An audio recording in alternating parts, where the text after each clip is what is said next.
তো সালামু আলাইকুম গাইস, আপনারা সবাই কেমন আছেন? আমরা এখন আছি ওমানের প্রচুর ভিতরে, মানে বলতে কি পাহাড়ি এলাকা। এখানে লাস্ট মাথা অনেক বড় বড় পাহাড়, গাছ। এখানে কেন কারো বসবাস নেই। প্রায় আগে 30-40 বছর আগে এখানে মানুষের বসবাস ছিল। এখন দেখেন, এখন কিছুই নাই, শুধু আগের ঘরবাড়িগুলো আছে। আমরা এখানে আসছি কালকে রাত্রে একটু আনন্দ করার জন্য, আমাদের সবাই ছুটি ছিল, তাই আমরা আসছি। এখান থেকে নামাটা অনেক কষ্ট। দেখেন, সেফটি ছাড়া উঠা যান। এই আরিফ আরিফ আরিফ, সাবধান সাবধানে নামো, পা দিতে সাবধানে। দেখো, এই যে দেখেন আমার চাচা নিয়ে আসতে হবে। দেখেন আরিফ, ছোট ভাই আরিফ, দেখেন চলে গেছে। এখন নাম গন্ধ নাই, প্রচুর রিস্ক কিন্তু এখানে।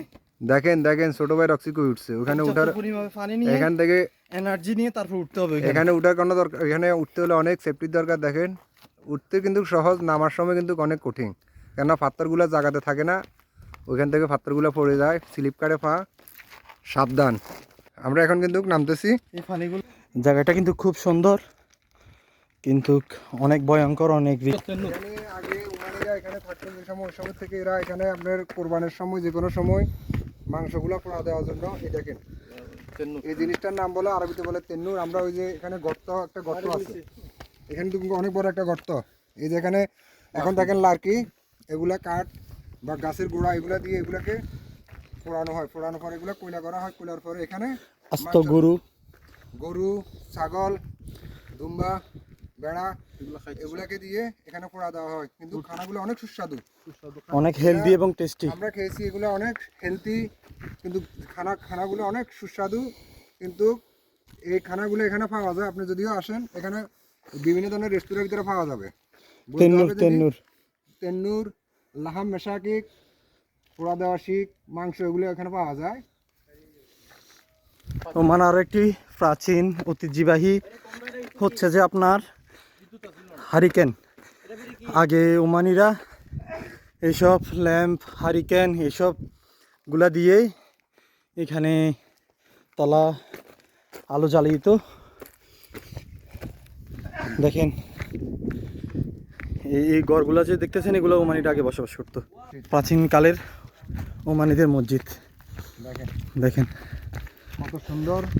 তারা এখানে নামাজ পড়তো, এখানে বসবাস করতো, নামাজ পড়তো এখানে মসজিদের ভিতরে। এই ঘরগুলা এই দেখেন মসজিদ।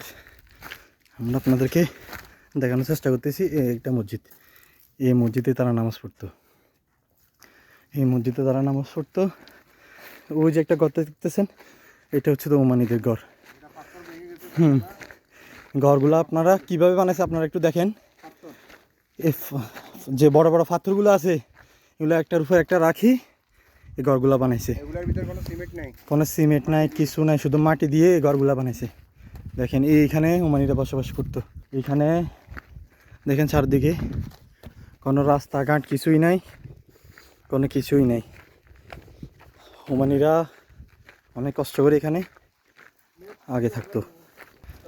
আমরা এখন আমাদের শ্রদ্ধেয় বড় ভাই প্লাস বন্ধু, ওনার থেকে এই যে দুর্গম পাহাড় উনি চূড়ে উঠছে, ওনার অনুভূতিটা একটু বলার জন্য বলতেছি।